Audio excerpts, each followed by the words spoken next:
Care about a word that's, I mean, it's good PR and the people who work in our organization feel good, but I was always drawn not to the people in power, but to the people on the periphery who resisted the power. I'm an introverted anarchist.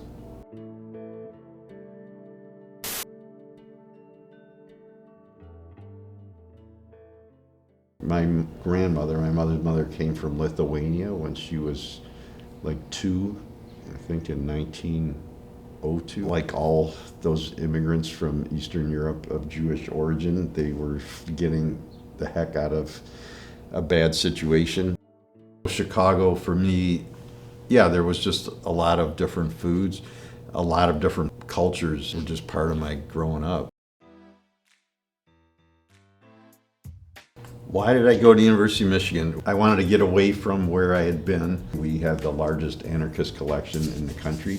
It's in the graduate library. It's in the rare book collection. It's awesome, and I used to go up there and read a lot. The job that became impactful was after I graduated and I didn't want to move home. One of my college roommates was waiting tables at a restaurant called Maud's and applied for a job, the job he had, which was waiting tables, and they said they'd call me, but they didn't, and so I went back after 2 weeks and reapplied as a busboy, and they said they'd call me, and they didn't. So after, I don't know, 3 or 4 weeks, I was running out of money and my rent was coming due, and so I went back and offered to do anything, and they offered me a job washing dishes. Well, I started prepping and line cooking, and then I started managing kitchens. Paul Saginaw, who's been my business partner in all this from the beginning, was the general manager at that restaurant when I started washing dishes. It was his first day as GM, and my first day was washing dishes, and that's where we met.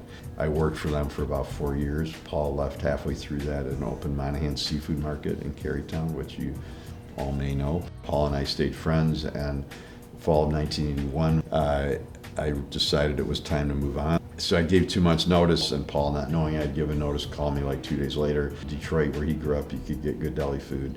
And in Chicago, where I grew up, you could get it, but you couldn't get it in Ann Arbor. And so somehow, it's almost miraculous in hindsight, but within like a week, we decided we would open. And then 4.5 months later, we had like redone the floors, repainted the walls, put the equipment in, written the menu, costed all the recipes, ordered product, and we opened on March 15th, 1982.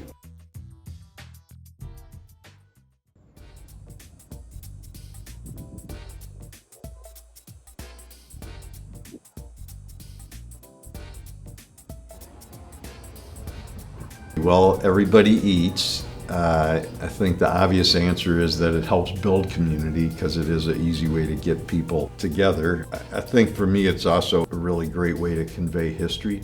When they're actually eating the food, all of a sudden they're really interested to learn a lot more.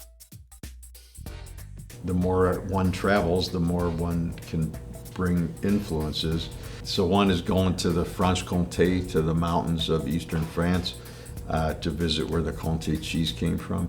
Going to Ethiopia and experiencing what coffee was like in the place that it came from was totally different. I mean, I didn't grow up on any of this that we sell really, other than a few of the traditional Jewish things. It was all new. In the spirit of anarchism, if we really want diversity in our ecosystem, I need to have diversity in my mind too.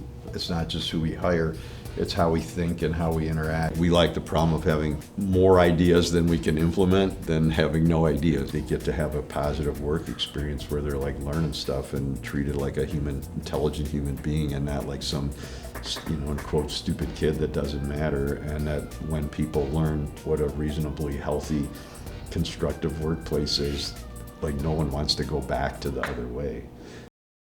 My hope is like when you're my age, it's still here, and that it's still part of the community in a meaningful way. Our vision from the beginning was to only have one.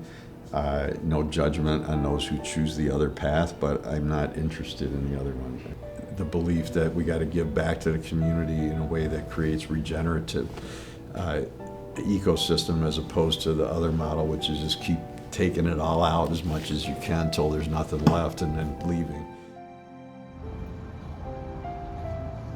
It's not like if we closed next week that the town would close up and leave, but it would, in the same way that if a giant oak, 100-year-old oak tree died, or was yanked out of the ground by some construction company, like it might seem like no big deal, but it would alter the entire view of the ecosystem.